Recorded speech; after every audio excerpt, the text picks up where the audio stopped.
Biglang nagbitiw ngayong gabi si Baguio City Mayor Benjamin Magalong. Some former military officers, some friends, who are telling me, yeah, they heard that some people will be coming out.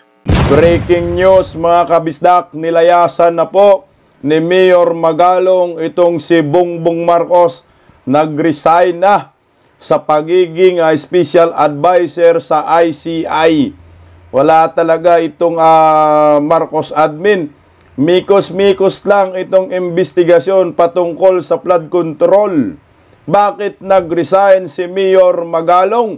Mamaya, pag-usapan natin po yan, mga kabisdak. Mike Defensor, lumantad.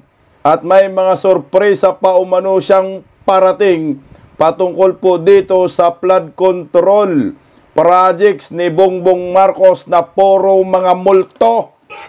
Patay tayo dyan.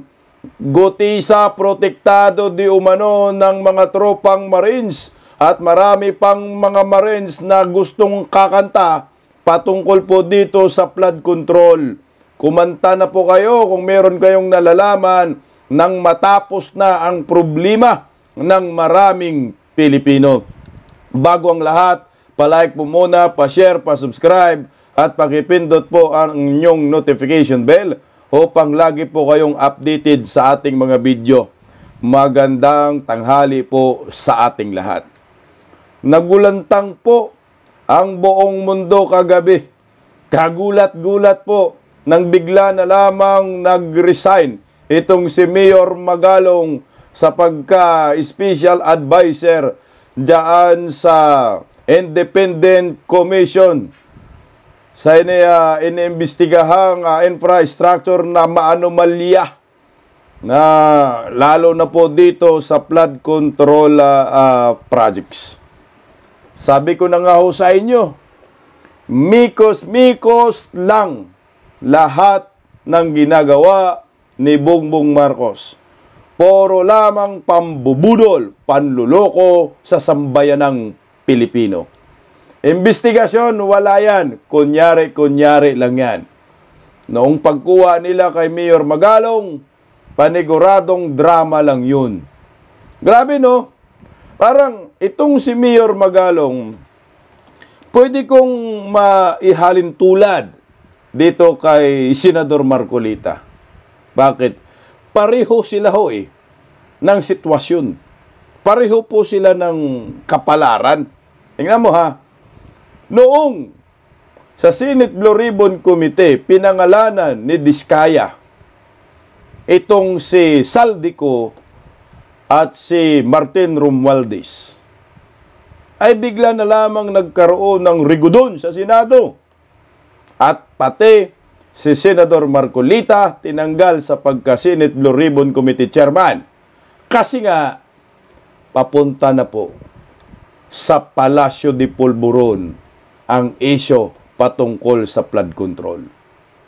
Ngayon, ito naman ho ang nakita kong dahilan kung bakit nag-resign si Mayor Magalong. Nung pangalanan na po ni Gutisa, itong si Martin Romualdez at si Saldico, na hinahatiran po nila ng mali-malitang pera, bilyones, 3 times a week, ay bigla na rin lang nag-resign si Mayor Magalong. Bakit nag-resign si Mayor Magalong? Pakinggan po muna natin itong balitang ito bago natin himay-himayin mga kabisdak. Narito. Biglang nagbitiw ngayong gabi si Baguio City Mayor Benjamin Magalong bilang Special Advisor ng Independent Commission for Infrastructure or ICI. Wala pang 2 linggo yan mula nang italaga siya sa posisyon. Nag-resign siya ngayon effective immediately. Sa kanyang pahayag, binigyan din ni Magalong na ang mga anunsyo mula sa Malacanang ay taliwas sa mismong kondisyon ng kanyang appointment. Anya, ito ay nagpapahina sa mandato at papel na pinagkatiwala sa kanya.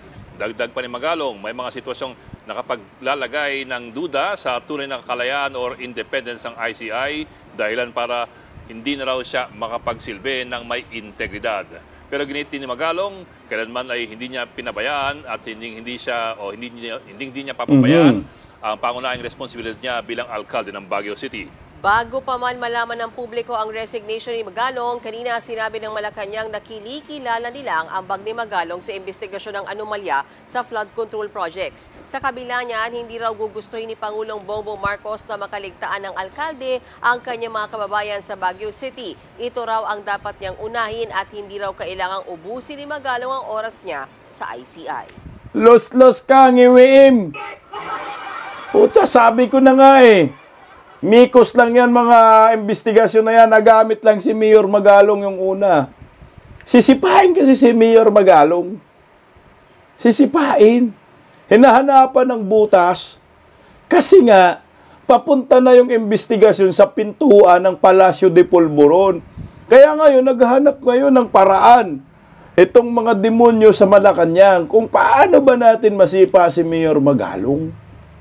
Paano ba natin matanggal yan? O ito na nga yung reason nila. Wala na daw oras sa pagka-mayor na bibisi na daw sa ICI. Malamang magiging busy talaga si Mayor Magalong kasi nga ang prinsipyo ng sundalo na yan ay para sa bayan. Naalala mo yun sa mamamasapano? Pati si Pinoy sinasagasaan. Wala. Ang Pilipino, tinarantado lang ng gobyernong Marcos. Nako, magagalit na ng mga igorot nito.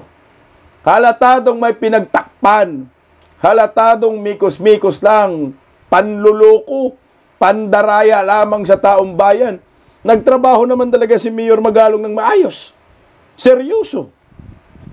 So ngayon, naamoy na ni Mayor Magalong kung anong gagawin ng Palacio de Polvoron. Pautakan na lang. Ito po yun eh.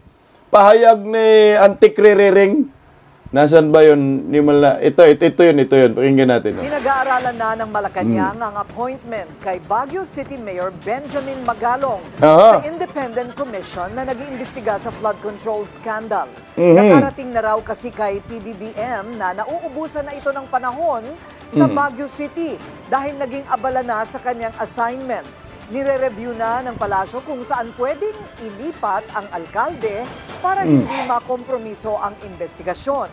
Lalo na't ito ang nag-award sa kumpanya ng mga diskaya sa umano'y milyong pisong tennis court na hindi naman napapakinabangan. Yan po ang aaralin ng legal team.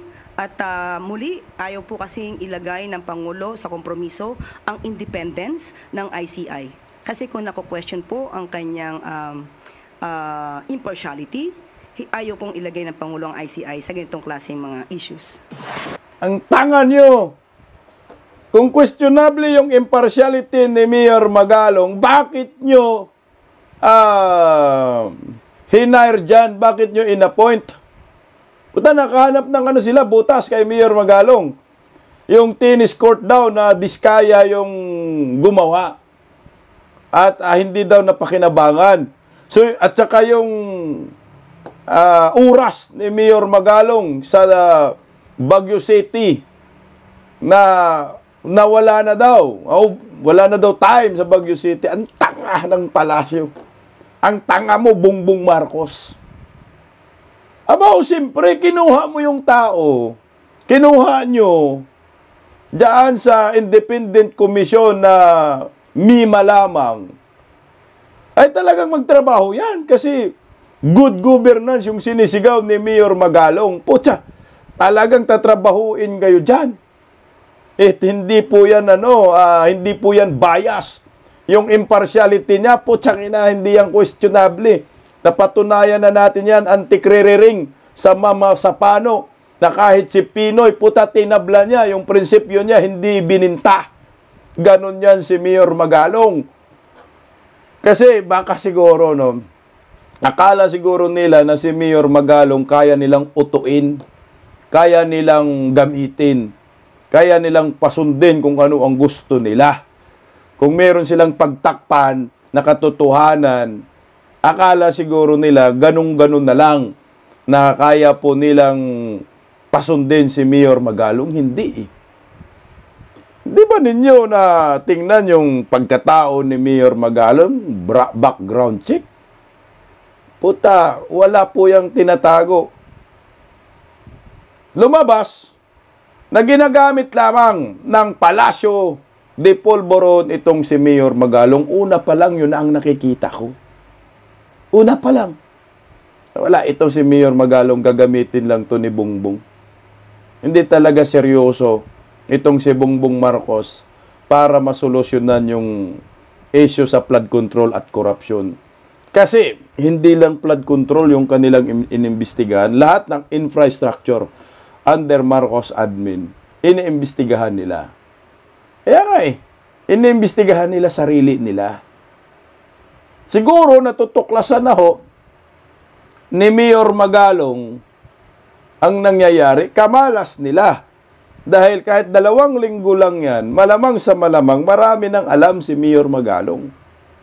Tinarbaho talaga ni Mayor Magalong, seryoso siya sa kanyang ginagawa. Good governance. Kaya nga, ang lakas ng loob ni Bongbong Marcos na kunin si Mayor Magalong. Akala siguro nila, itong sundalong ito ay kaya nilang busalan. Hindi ninyo yan mabubusalan. At magsasabi talaga ho yan ng totoo. Gumaano lang talaga, nagdrama lang itong Palasyo de Polvoron. Kunyari lang, hinayar nila si Mayor Magalong, yung pala sisibakin lang, edi hamak mas matalino si Mayor Magalong sa inyo. Lalo kayong babagsak. Naalala nyo ho, nung una, binibira ni Auntie Kririring itong si Mayor Magalong. Sabi ni Mayor Magalong, bakit yung kami binibira? Imbis na magtulungan tayo kasi meron kaming nalalaman. Kung seryoso kayo talaga, masolusyonan ang problema sa korupsyon, putya, magtulungan tayo. Ako mukhang kumuha lang ho. Kumuha lang ho si Bangag ng mga impormasyon kay Mayor Magalong. Yun ang isa sa mga nakita ko. Kunin lang natin yung impormasyon, lahat, yung mga ebidensya ni Mayor Magalong. Pagkatapos, sunugin na lang natin. I-check natin, baka sasagasaan tayo. Puta, sasagasaan talaga kayo. Papunta talaga sa Palasyo de Polvoron. Ano lang ba to? Coincidence lang din ba? Na tinanggal nila si Mayor Magalong. Hindi naman tinanggal, tatanggalin. Inunahan lang sila ni Mayor Magalong. Matalino lang si Mayor Magalong. Kasi doon rin naman papunta yun. Wala naman talagang ibang papuntahan. Magsasabi pa na, ang tawag dyan, maghahanap daw ng ibang posisyon para mailipat si Mayor Magalong. Los, hindi kailangan ni Mayor Magalong ng ibang posisyon dahil mayor siya. Ngayon, tinanggap lang niya yung hamon na yan dyan sa flood control dahil yun ang pinaglalaban nila. Putang operan mo ng ibang posisyon, los. Matalino lang si Mayor, inunahan na. Kaya itong plano nila na sibakin siya, kagabi, tinapos na ni Mayor Magalong kasi doon rin naman papunta yun. Talagang sisibakin si Mayor Magalong. Sinisipsipan lang si Mayor Magalong ng lahat ng impormasyon. Siguro, nakita ng Malacanang na etika si Mayor Magalong. Putya, mayroong mga ebidensya na pwede tayong madiin. Coincidence lang ba ito na paglabas ni Gutisa at pinangalanan itong si Martin Romualdez Saldico na dinideliveran na bigla namang naglabas ng statement itong Palasyo na pinag-aralan yung appointment ni Magalong dyan sa ICI, ililipat, talagang papunta sa Sibak. Dudungisan lang ninyo ang pagkatao ni Mayor Magalong. Malamang hindi papayag dyan si Mayor Magalong. Kaya inunahan ho kayo. Bakit ho? Tingnan mo naman talaga. Wala na, nasa bungad na po ng Palasyo de Polvoron ang issue Tatamaan na po dito ang Malacanang. Narito, panoorin natin. Tila knocking on palace doors na ang flood control scandal. Matapos maisawalat sa Senado na nagsilbi umanong drop-off point ng mali-malitang pera ang Aguado residents sa Malacanang. Agad naman itong pinalagan ng palasyo. Yan ang agenda report ni Ivy Reyes. Sa pagkakatanda mo, mayroon pang ibang lugar na kung saan nagde-deliver kayo? Sa Aguado, dyan sa Malacanang. Pinasok na ng anomalya ang Malacanang matapos banggitin ng supposed witness ni Senator Rodante Marcoleta ang Aguado residents bilang isa sa mga drop-off point ng kung tawagin nila ay basura o ng may milyon-milyong pisong kickback. Ang sagot ng Malacanang sa aligasyong ito, pruweba muna bago kuda. Pero kung totoo man daw kahit papinsan ng Pangulo ang sangkot, wala pa rin daw lusot. Kung meron pong ganitong talagang pangyayari, patunayan naman po at hindi naman po muli, hindi po makikialam ang Pangulo sa mga pag-iimbestiga na ito. Kaya po nag-create ng isang independent commission para po maging malaya ang pag-iimbestiga, kamag-anak, kaalyado, pinsan man, kapatid man, o anuman, lahat po ay dapat maimbestigahan. Lolo mo! Bubo! Itong pinakatangang at pinakaubob na spokesperson. Tangina, independent, hindi nga independent eh. Binamanduan ninyo si Mayor Magalong, kaya umalis si Mayor Magalong, papunta na kasi sa Malacanang. Siyempre, pag Aguado na mention doon sa Senado, pagka-mention, anong gagawin ng ICI? Putang, imbestigahan yung Aguado na yan. Saan ba banda dyan? Tapos malaman, si Bakit tumanggap. Ang tigriring, mga buang ngayon, malapit na. Malapit na ang dead end ninyo, konti na lang. Puta, alam mo, marami nang nalalaman din si Mayor Magalong. Kung meron kayo nakukuha ang mga impormasyon kay Mayor Magalong, marami na rin nakukuha ang impormasyon si Mayor Magalong na mga kababalaghan. O sige nga, tingnan natin. Sakit ng ulo nyo ngayon. Kung dapat na maimbestigahan. Bagamat limitado ang impormasyon tungkol sa Aguado residence, matatagpuan ito sa kanto ng Aguado Street sa loob ng Malacanang compound. Sa mga social media post ni former House Speaker Martin Romualdez, tanggapan niya ito kapag may pagtitipon ng kanyang partido na Lakas Christian Muslim Democrats o Lakas CMD.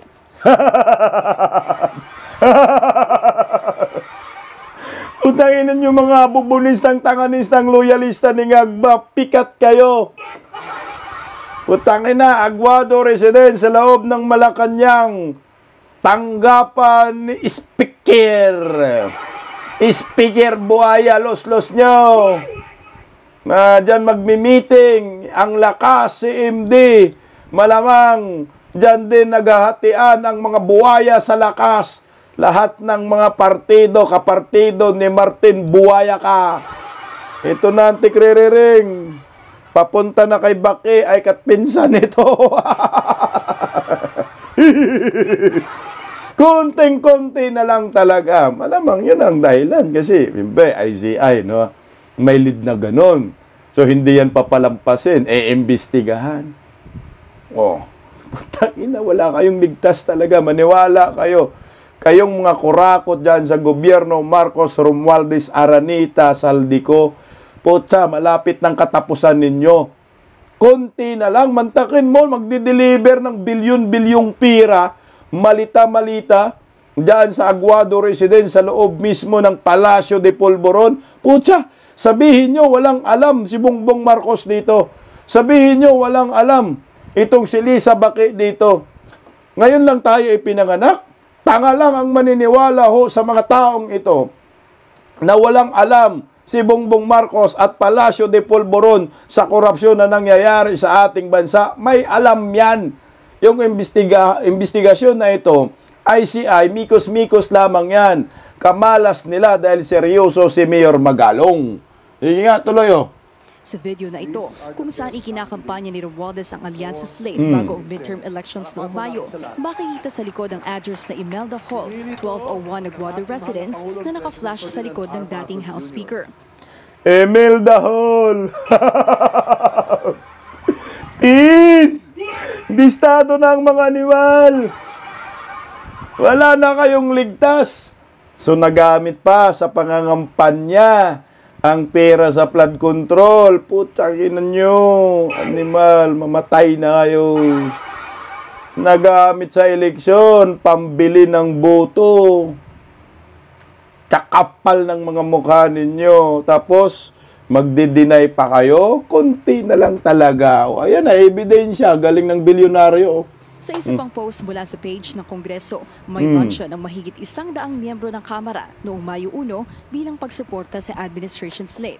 Ito rin sa 4 na sulok ng 1201 Aguado, unang nagpulong ang alyansa para sa bagong Pilipinas. Alyansa! Puta, sabit dito talaga. Oh. Diyan daw nag-meeting ang alyansa para sa bagong Pilipinas. So alam ito ng mga senador, kandidato ng alyansa, kumanta na kayo, mga hunghang kayo. Alam ni Tito Soto, alam ni Lacson, itong Aguado residence, alam nila. Bakit? Nasa Blue Ribbon Committee kayo? Nagiging Senate President kayo? May alam kayo sa korupsyon. Lacson, Soto, lahat ng miyembro ng alyansa, Erwin Tulfo, alam ninyo ito. Tapos ngayon, magmaang-maangang kayo dyan sa investigasyon. Malamang dyan kayo nagkabigayan ng pira sa Aguado na yan, sa loob ng Malacanang. O ngayon, sasabihin ho ninyo, fake news, gumagawa lang ng kwento itong si Gutisa, puta legit. Wala na. Tapos na ang buhay ng mga animal na to. Oh. Na binubuo ng Partido Federal na Pilipinas, ang political party na Pangulo at bagong House Speaker Bogie D. Lakas CFD, Nationalist People's Coalition o NPC ni Senate President Tito Soto at Nationalist Party ni Senator and former DPWH Secretary Mark Villar. Bagamat umabot na sa palasyo ang anomalya na ninindigan ng Malacanang na walang kinalaman si President Bongbong Marcos. Hindi naman daw maglalakas loob si PBBM na magpaimbestiga kung mismong siya ay may dubing itinatago. Kahit ng national budget, may bakas ng pirma ng Pangulo. Kunti na lang ang mga Pilipino magkaroon na talaga ng hustisya sa pagnanakaw. Putya, anong sasabihin? Hindi naman daw maglakas ng loob, magpaimbestiga si NGWM kung sabit ang Pangulo. Siyempre, planado nyo na yan. Tanga naman ninyo. Tingnan ninyo, kinuha nyo kunyari si Mayor Magalong. At the end of the day, plano pala ninyong sibakin. Di, inunahan na kayo ho. Yun naman ang plano ho ninyo. Talagang gumawa lang kayo ng script. Gagawa lang kayo ng drama para hindi papunta sa Palacio de Polvoron. Puta, dyan na nga nagmi-meeting ang mga kawatan, mga buhaya. Tapos, i-deny pa ho ninyo. Tingnan mo, naglabas ho sila ng statement. Anong sabi ng Palacio de Polvoron? Oh? Pagdawit kay PBBM sa flood control anomaly, hindi magtatagumpay. Pikat. Wala na, magtagumpay na ho ito. Para sa akin. Lalo na ngayon, kumalas na si Mayor Magalong ho sa inyo. Siguro, naaamoy ni Mayor Magalong, wala na ho talaga. Wala na itong yung ICI. Kagagawa nito, drama-drama lang, madadamay pa ako at ginagamit pa ako. Good governance yung sinisigaw ko, tapos dudungisan ho ninyo. Pagtakpan natin yung katotohanan, bubusalan ho ninyo ako. Unahan ko na kayo. Siguro miniting yan, no? Si Mayor Magalong, siguro nag-usap muna sila. O ito ang natin, script. Huwag nating puruhan yung palasyo. Kahit nadadawit na sa investigasyon dyan sa Senado, nabanggit na ng retired Marine, huwag naman nating anuhin yan. Putang ina, tatamaan tayong lahat, di ba? Siguro, ayaw ni Mayor Magalong makompromiso. Ayaw niya madungisan ang kanyang pagkatao. At bigla naman naglabas ng statement ang Palacio de Polvoron gagahapon na pag-aralan daw yung appointment niya. Inunahan na. Alam siguro ni Mayor Magalong. Hindi matanggap ni Mayor Magalong ang kagaguhan ng Palacio. Kasi kung tanggap yan, hindi sana hindi mag-resign si Mayor Magalong. Putang na, gabi pa ha. Talagang hindi na po niya pinaabot ngayong umaga. Talagang matik na. Publish agad sa social media, pinakita agad. Mag-resign siya. O tingnan mo ha. Sabi ni Anteclair, Marcos won't intervene in flood control probe, says Castro. Lus-lus. Anong hindi kayo makikialam dyan? Nakikialam nga kayo. Unang-una, sino ba ang gumawa ng ICI? Si NGWM, hindi naman Supreme Court yan para sabihin ninyo, hindi kayo makikialam. Nakikialam nga kayo Sino nag-iimbestiga? Yung inappoint ng NGWM na mga tao. Tapos sasabihin mo, won't intervene? Puta. Tapos, batuhin nyo yung impartiality ni Mayor Magalong. Los-los kayo. Yung mga bias. Niluloko nyo ang taong bayan. Kaya ako, Antigre-reng, pakisabi sa amo mong nakangiwi ang panga na itigil na yung ICI na yan. Halatang halata na kayo. Kung ako naman Mayor Magalong, birahin ko itong ICI. Yung mga nalalaman ni Mayor Magalong, malay natin, bubusalan si Mayor Magalong na itigil mo muna yan ha, pagsiwalat lahat ng nalalaman mo. Kasi mabulilyaso tayo. Drama-drama lang kami. Rayare kayo. Kaya ayon po kay Ma'am Rowena Guanzon, sabi ko na nga wala talagang papuntahan itong ICI na yan. Ano lang yan? Diversionary tactics, pang tatakip lang yan. Lahat ng katotohanan, tatakpan yan ng ICI. Hindi siguro sumasayaw si Mayor Magalong ng ng cha-cha-cha, gibulbul ka na ba? Cha-cha-cha, wala pa in taon. Ayaw sumayaw ni Mayor Magalong. Seryoso sa kanyang pagtatrabaho, mantakit mo. Talagang pinupuntahan niya yung mga sites. Ayon kay Ma'am Rowena Guanzon, halos tumanda na ng 20 years ang fresh na si Secretary Vince. Tapos yung natirang pinagkakatiwalaan natin, umalis pa. Wala talagang aasahang maganda sa administrasyong to, kundi puro pang-uuto lang sa taong bayan. Tama ka yan, Ma'am Rowena Guanzon. Talagang pang-uuto. Talagang drama. May gusto lang pagtakpan para sa akin. But, isipin mo 2 linggo pa lang, yung ICI na yan, si Mayor Magalong, nilayasan na sila.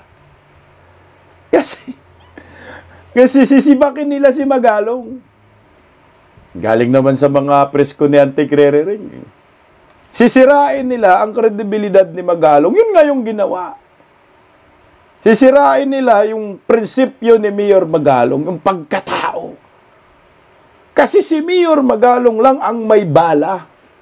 Si Mayor Magalong lang ngayon ang may lakas ng loob.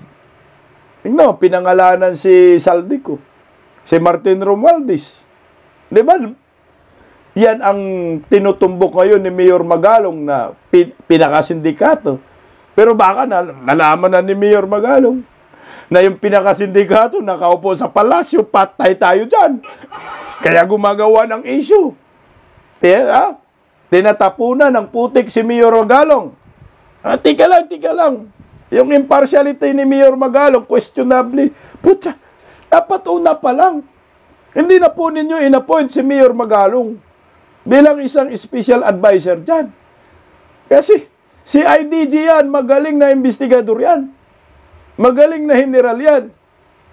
Utangin na lahat ng siguro pati ninyo, libag ninyo, kayang hanapin ni Mayor Magalong dyan. Libag ni Antigre-reng, kayang imbestigahan ni Mayor Magalong. Libag ni Ngiwen. Tapos yung mga natuklasan pala ni Mayor Magalong, mas malala pa sa flood control. Kaya siguro gustong sibakin si Mayor Magalong. Puta, sibakin natin to. Wala na, nabisto tayo eh. Masyadong magaling. Basta pag magaling, sipa ka. Yan ang ginagawa ng Marcos admin. Basta hindi nabubusalan, gawang ka ng kasalanan, sipa ka. Lahat ng magagaling ngayon na masasapawan sila, ginagawa nila ng kasalanan. Ang masaklap nito, itong si Mayor Magalong, in good faith naman, yung pagpunta dyan sa ICI bilang isang special advisor. Ang masakit nito, kung gawa ng kasalanan si Mayor Magalong, lalo na may nabanggit yung tennis court daw kay Diskaya, yun yung masakit dyan.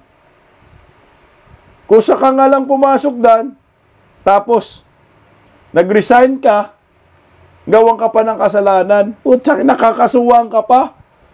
Patay, nandyan pa naman si Bunying, magaling gumawa ng script. Mukhang magkaroon pa ng problema si Mayor Magalong. Pero anyway, Mayor Magalong, malapit na matapos itong problemang ito. Basta ang mga Pilipino patuloy lang mag-iingay, kahit sa social media. Kagaya ngayon kay Mike Defensor, lumantad at maraming mga pasabog ho, mga kabisdak. Dali sila dito. Bibigyan sila ng sakit ng ulo ni Mike Defensor. Kagaya po ng napag-usapan natin kagahapon, mga kabisdak. Tama po dito si Senador Marcolita na si Mike Defensor ang nag-refer sa kanya dito kay Gutisa. At marami pong mga impormasyon binigay si Mike Defensor. Patay kayo, sakit ng ulo ng Palasyo de Polvoron nito. May Marcolita, may Magalong, may Mike Defensor. Putsa, ito na tayo ngayon. Mantakin mo, ang mga Duterte, di pa gumalaw, no? Karma talaga, Israel. Kusang lumalabas ang mga baho ng mga animal na ito. Dahil sa mga tao. Ito. Marami pong sorpresa.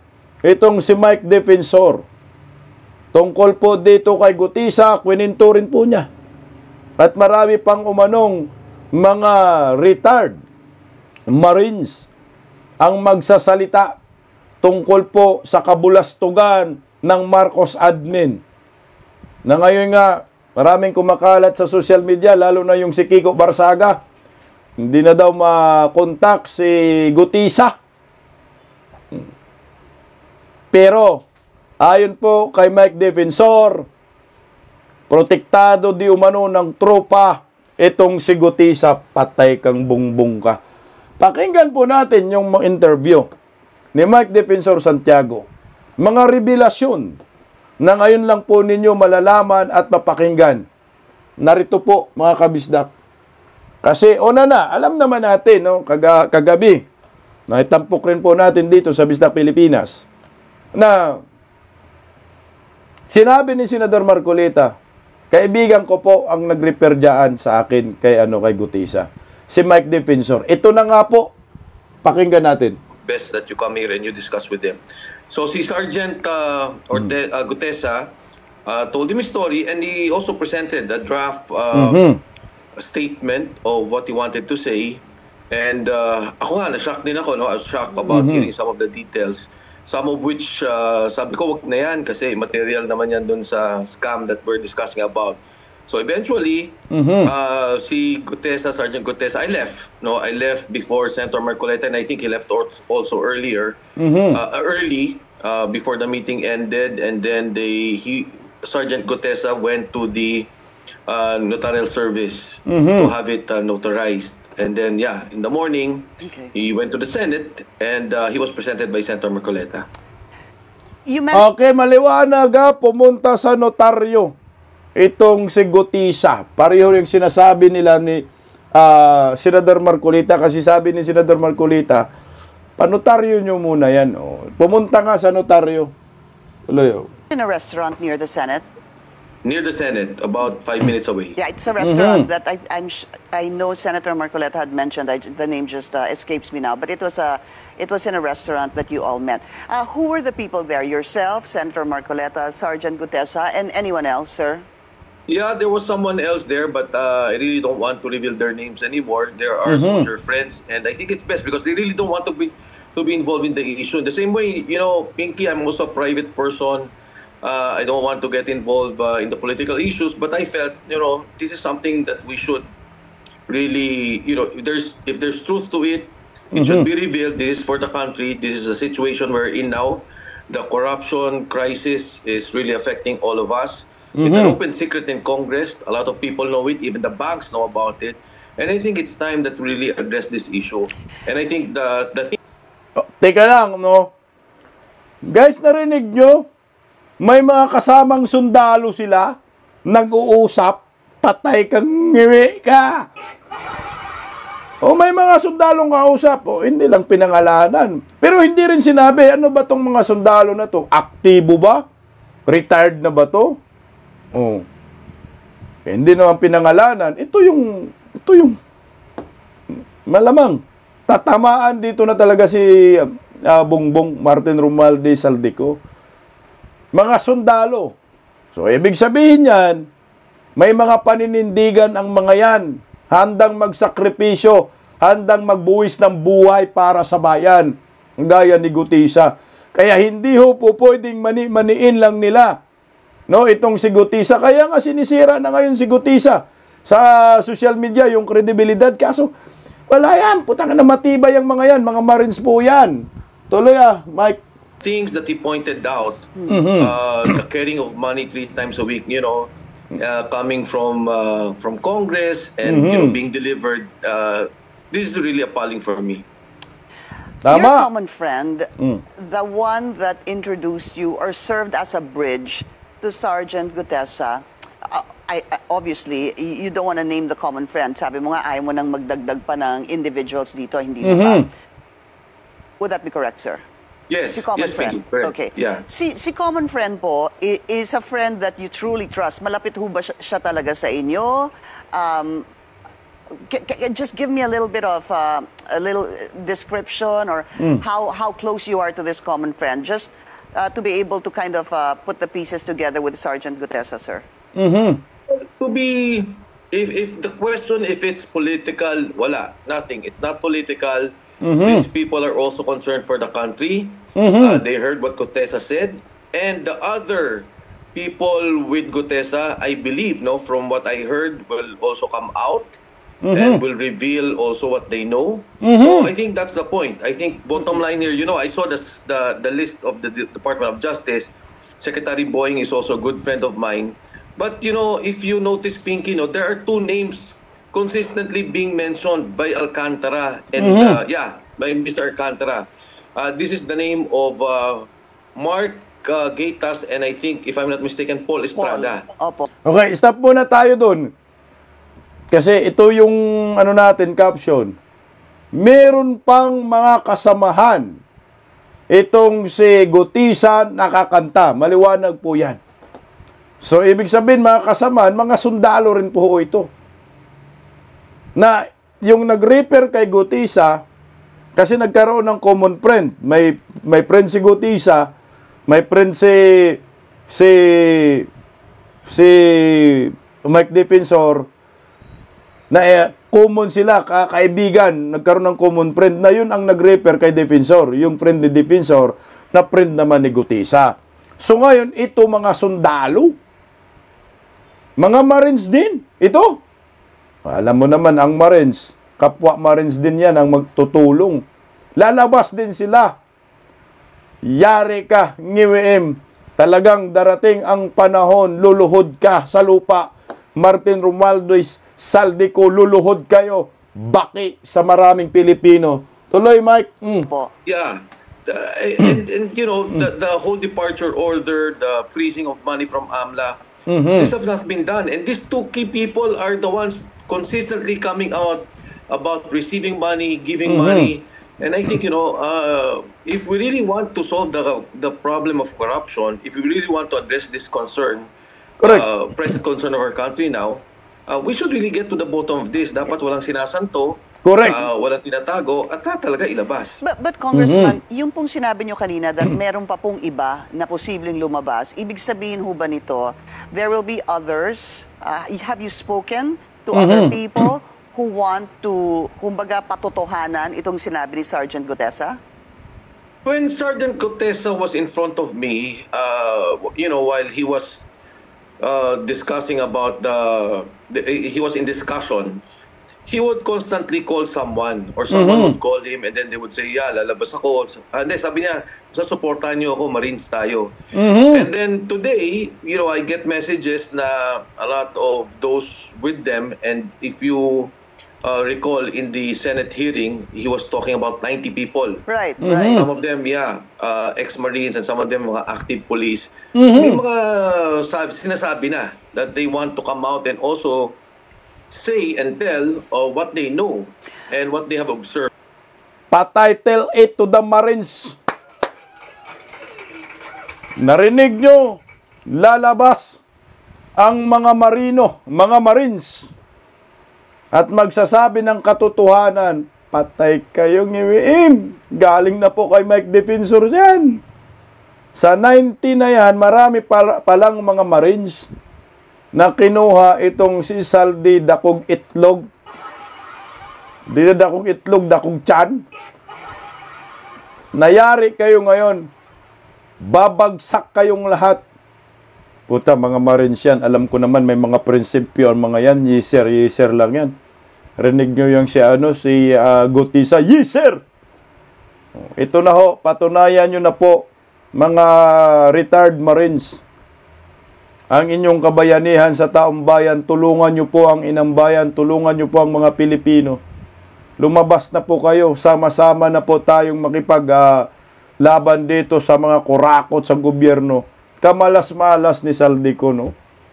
Kamalas-malas ni Bongbong Marcos at ni Romualdez. Yung kakanta pa at dadali sa kanila, mga retired Marines pa. Ayan, no? Sabi ni Mike Defensor, susuportahan daw itong si Gutisa ng mga kabaro niyang mga Marines. Patay kayo. Tuloy natin. Congressman, basically, kayo po ay naniniwala na si Gutesa ay talagang nagpunta dito kay attorney at pinatutuhanan po yung kanyang affidavit. At si attorney po ay talagang nag-sign doon sa kanyang sinumpaang salaysay at ninotaryo po ito. Gutesa, is Gutesa telling you na talagang ginawa niya yon at doon siya talaga nagpunta kay attorney Pichi Rosas Espinas? Yes, you know, Pinky, the truth is, walang motive si Gutesa na manloko ng notaryo. Correct. Kasi yung sinabi naman niya sa Senate is the same. Yeah. There is no motive on the part of Sergeant Gutesa to fake a notarized document because he said it the same. It's not perjurious on his part because it was in good faith. Now, as to the lawyer and to that office, they should investigate. Why is he backtracking now? Why is he saying now that didn't happen, that Gutesa didn't go to their office? Just going back to what you said, na wala hong, I forget the exact word you said, walang motibo. Walang motibo si Gutesa na magsinungaling, hindi ho ba? Ang tanong ko po, ano po ang magiging motibo ni attorney na siya naman po ang magsinungaling? Pwede siyang tinakot. Pwede siyang sinabihan na sabihin mo, hindi totoo yan. Because, you know, that's the only way they can discredit this person. That's the only way they can, you know, bring down the statements he delivered to the Senate, to the Blue Ribbon Committee. So, which is, sabi nga ng mga lawyers, I've been seeing a lot of comments in social media. Yeah. It doesn't matter. I mean, what he said was already there. He went there in good faith. In fact, hindi nga kailangan niya magpa-notarize eh. You know, if he verbalized what he said in the Senate, that would have been enough legal evidence and enough weight to be part of a court proceeding. Stop muna tayo doon. Gusto ko yung sinasabi ni Mike Defensor na kaya lumabas itong abogado na nagnotaryo kay Gutisa kasi tinakot, no? Pwedeng tinakot. Ako sa akin binusalan. Binusalan itong abogado na ito kasi bakit ang bilis niya agad magsabi ng ganun? At sa social media pa. Bakit sa social media? Pwede ka naman pumunta sa Senate Blue Ribbon Committee kung in good faith yung mo rin, pagsasabi na hindi ako niyan, bakit mo i-social media? Di ba? Wala to, binayaran at tinakot ho ito.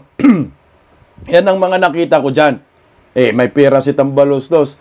Ang sinungag na nito, Palacio de Polvoron. At saka bakit mamimiki ng notaryo itong si Gutisa? Ano bang meron para pikiin? Sabi nga ni Senador Marcolita, mahirap yun. Pikiin mo yung notaryo. Lahat ng PRC number, lahat ng mga book number, page number, series number, serial number, alam ni Gutisa. Lahat ng libro ninyo, alam ni Gutisa. Kung magkabulilyaso, tama. Sinabi ni Mike Defensor, patawag na lang yung abogado na to, patay ka, sakit ng ulo mo. Same din na sinasabi ni Senador Marcolita. Ganun ang magiging resulta. Wala naman din kasi bearing talaga. Kung may notaryo o wala namang bearing. Yung notaryo na yan, si Senador Marcolita lang ang may kagustuhan, magpanotaryo ka nga, di ba? Tuloy.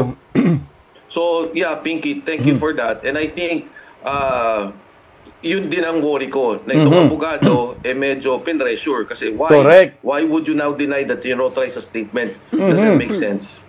Any ideas, sir, if indeed the attorney, as you claim, was pressured, who would pressure her? People who were mentioned, I Correct. would think. People who would be affected, I would think. I checked the background of the lawyer, and I believe that she currently works in the Bureau of Jail, Penology and Penology. So I'm not sure. I don't want to cast aspersions on the lawyer, but yes, I think it should be investigated by the Blue Ribbon Committee. But Pucha, no? Talagang hawak din pala ng nakamalas-malas naman tong abogadang ito. Nasa gobyerno pa siya nagtrabaho, BJMP. Siguro nga, yung nagpirma lang dyan, yung sekretary. Oo. Ang tining niya siguro patay. Bakit mo pinirmahan yan? Hindi ko alam, baka yung sekretary ay pinagkatiwalaan na talaga ng abogado, no? Ng notary public na yan. Pinagkatiwalaan na. So, malamang yung sekretary din, gusto niyang matapos yung corruption sa Pilipinas, ginawa ng notary. Siyempre, nagtatype yan, hindi naman si Gutiza. Ang nagtatype yan, yung sekretary sa notary. Napapanotaryo ako, sila nagtatype. Tsak! Nung binasa na, kasi pinagkatiwalaan na ng attorney itong staff niya, pinirmahan na. Nung biglang magulat-gulat pala, nandun pala sa Senate Blue Ribbon Committee dalhin, patay kang bata ka. Tuloy. But before we go on a break, sir, just do you feel that posibleng kayo... Teka lang. Yung sino yung tumakot sa abogada?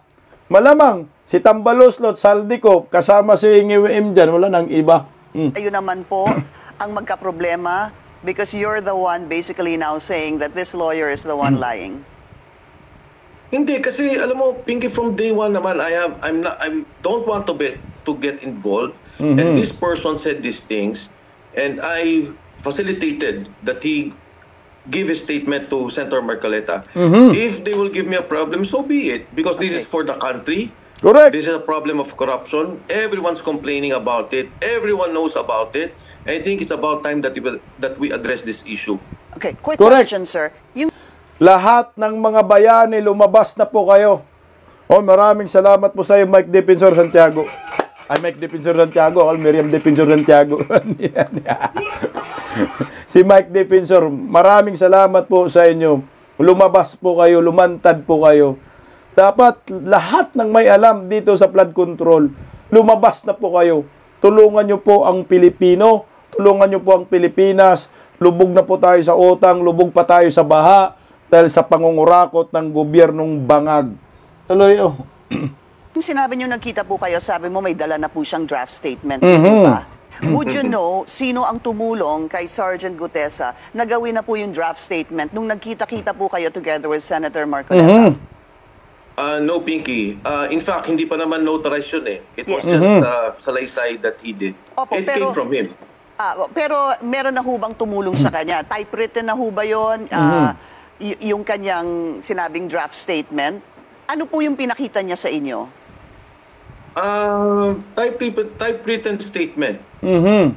Did it look like the one that has been making the rounds on social media and what we've been showing? Yun na ho ba yun? Yan. Yung pong, Basically, yeah. Basically, yun. Yeah. So obviously, of course, you would get a lawyer to do that for you, right?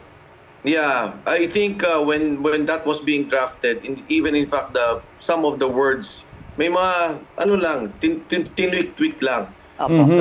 Yeah. Yung ganyan, gumaway, notaryo nga, notaryo publiko. Puta ka na, nagpapanotaryo ho ako eh. Sasabihin mo lang dun sinasabi mo eh. Anong panotaryo mo? Ito po, kung may sinulat kay papakita mo dun sa notary public. Kung wala naman, i-discuss mo lang. Tina-type yun ng sekretary. Pag-type nun, nire-review yun. Okay na ba? Ipapareview sa'yo. Okay na ba yung mga basahin mo nga muna, sir. Basahin mo bago po natin i-print at bago po natin permahan at tatakan. I-review pa yan. Pag-review, pag sinabi ng nag-stop ng notary public, okay na ba, sir? Oh, okay na ho. Naintindihan mo? Opo. Kay Tagalog lang naman yan. Talagang maintindihan mo. Kaya, ayun. Ito yung nagkaroon ng ganyan. Tuloy po, Sir Mike. When you met, nakita nyo na po yung papel, yung kanyang draft statement that it's very similar. Would you say it's exactly the same what came out in the Senate, sir? More or less, yes. Okay, yun na po yun. So, what did he say? Pagkatapos po nun, yun yung after the meeting, tama ho ba, dun siya umalis at nagpanotaryo? Yes. Okay. And when you talk to him, did you talk to him? Okay, kasi nga, tumatama ha.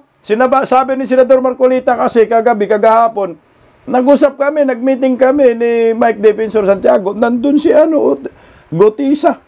Sinabi ko, panotaryo mo. Yun na nga, lumabas nga, tumatama eh. Recently, sir, I mean after the Senate hearing? No, I haven't. But message has been relayed to me that wala lang kasi syempre I was worried about his safety kung kamusta lang siya. And some people told me that friends of his told me that he's okay and he's with his fellow Marines, some of them the officials who parang gusto na to protect and to ensure the safety of Sergeant Gutesa. So, okay, fellow Marines yung nagpoprotekta kay Gutisa. Palakpakan natin itong matatapang mga Marine. Maraming salamat po. Ito, tuloy meron ho talaga nagpoprotekta sa kanya. Because he didn't even want the witness protection program or to be secured by the Senate. Yung mga Marines, I understand sila Colonel Corbin also went there to visit. I'm not sure if General De Leon went there. Yeah. Okay. Yes. So, the fellow Marines that he's with. Mga Marines yung sa kanya. Nagpoprotekta, kaya pala ang sabi ni Gutisa, hindi ko na po kailangan ng proteksyon. Kaya ko na po sarili ko. Yung tropa ko po magprotekta sa akin. Pucha, talagang dapat protektahan po ito ng mga Marines. Nabanggit si Kirubin, mayroon daw din yun. Si Kirubin, pucha, manindigan ka Kirubin, ha? Tuloy, Apa.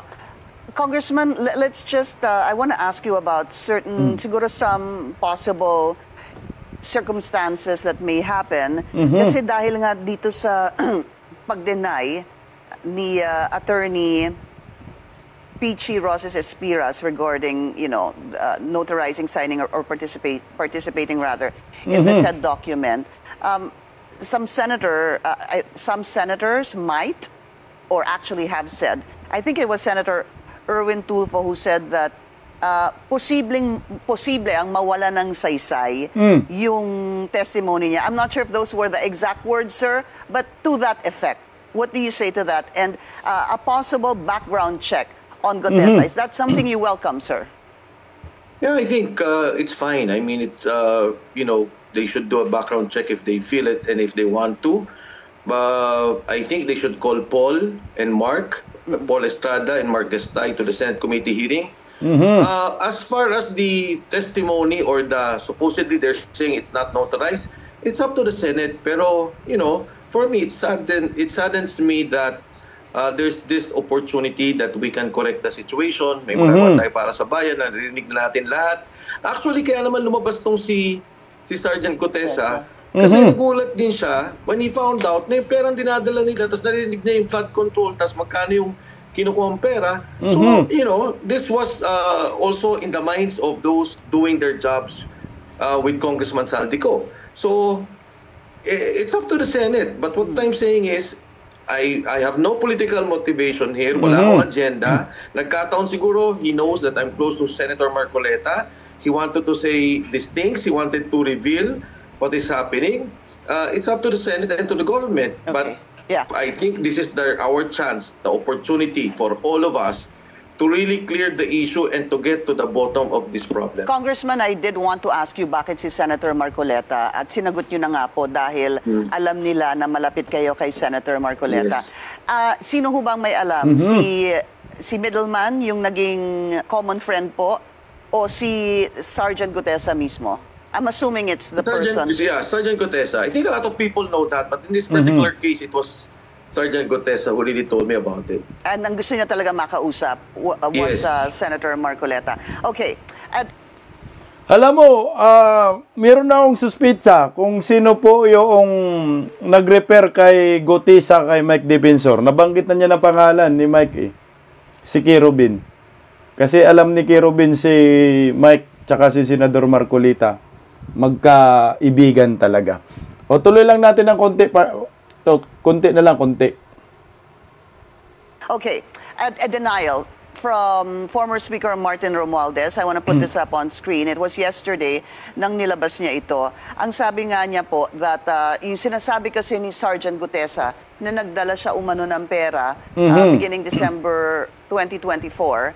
The former speaker was saying that that house that was mentioned by Sergeant Gutesa has been undergoing renovation since January 2025. So, doon pa lang daw ay mali na. Yes. Yeah. For me, again, I think it's something that should be taken up if they want to take it in the Senate committee to strengthen their evidence, or they want to take it up in court when they eventually file. Pero di ba, Pinky, if we're the ones investigating, the first things we have to establish is sino pa to yung dalawang tao. Like I mentioned kanina, Hallmark. Second is, totoo ba itong si Gutesa? Sino ba bang kasama niya? Did they really work for Saldico? Okay, sino-sino? O, itong yung mga kasama, did you really do the delivery? Did you go here? Did you go there? And so on and so forth. So, what I'm saying is, if you want to shoot down Gutesa from the very onset of what he was saying, fine. Kung yun ang tingin ng Senate committee, okay lang din sa akin, no? It's up to them. But if you want to really look into the details of what he was saying, if this is true, and check where this money is coming. Hindi ka natin alam kung saan yung galing yung pera eh. For all intents and purposes, baka kung saan naman yun. But if this is really the flood control money, or money coming from infrastructure projects, then I think it's also incumbent upon the officials to check on what he was saying. I guess Tama, yan. Ay, bakit issue ba yung bahay na nirenovate? Open yan eh. Yung area na yan ni Tambaluslos, kahit sino pwedeng pumasok sa area na yan eh. Pera ang pinag-uusapan, putang ina, kahit renovate yan. Los mo, kaliit naman ng ang tawag yan, yung reason niya po. O, tuloy lang natin ng konti. when you read when we Dito went lang, konti. Papatawag ko lang yung mga kasama doon sa trabaho and ask them, is this really true? You already have your facts. One last question, sir. Is there anyone else? Have you spoken to anyone else that is willing to corroborate the statement of Sergeant Gutesa? I did not talk to Sergeant Gutesa, and I don't even know the group, the 90 plus ex-Marines or the police currently. But there are messages to me by some former military officers, some friends, who are telling me, yeah, they heard that some people will be coming out. Patay kang iwen! Patay kayo mga bobonistang, tanganistang, loyalista ni Ngagba. Ayan o! Mga ex-Marines, lalabas po mga militar, mga retired uniform personnel, lalabas at magsalita tungkol po dito sa kababalaghan ng gobyernong Marcos. Putang inang korupsyon na yan. Sige, pagsilabasan na po kayo, maawa po kayo sa taong bayan. Mga ex-Marines, mga retired, mga PNP, baka pwede naman. Lumabas po kayo, tulungan po ninyo itong si Orly Gutesa. Dahil seryoso na po ang kinakaharap natin na problema. Sindikato po ang kalaban ni Gutesa, sindikato po ang kalaban ng mga Pilipino. Kaya maraming salamat, Senador Marcoleta, sa paninindigan. Maraming salamat, Mike Defensor, sa paninindigan. Lalo ka na, Orly Gutesa, saludo kami sa inyo. Sana marami pang mga Marines na magsilabasan. Marami naman, sabi. At magsasabi ng katotohanan, mga sundalo lang po ang magligtas sa atin. Mga sundalo lang po ang makakasolusyon sa problemang ito. Grabe ka timing din, no? Yung mga personal aid ni security details ni Saldico, mga Marines, patay kayo dyan.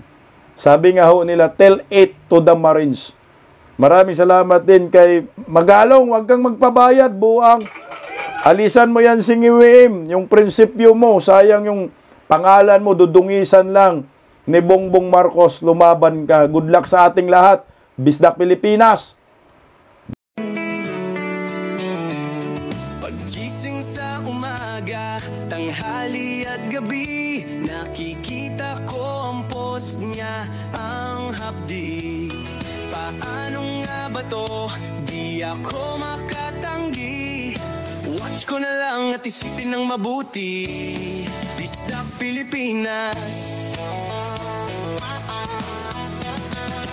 Bisdak, tinig ng katotohanan.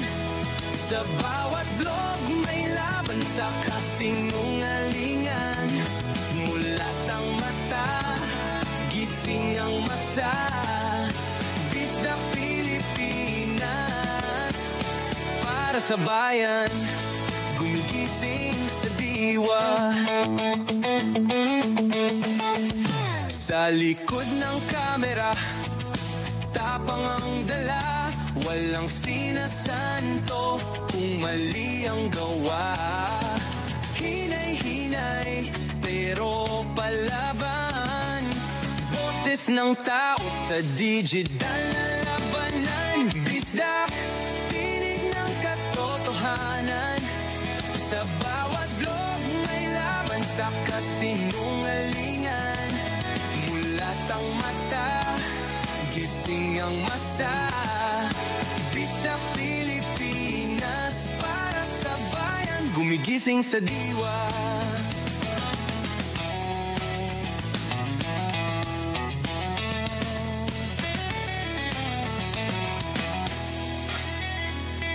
Hindi artista, hindi politiko, pero ang katotohanan, sigaw niya ay buo. Sa YouTube o Facebook man siya makita, may aral ka pa rin, may uri sa bawat salita. Bisdak, gising sa katotohanan, di lang kwento, kundi panawagan. Sa bawat Pilipinong naghahanap ng liwanag. Bisdak Pilipinas, kasama sa pagbangon ng bayan. Bisdak Pilipinas, boses ng masa, gising ang diwa. Sa vlog mo may pag-asa.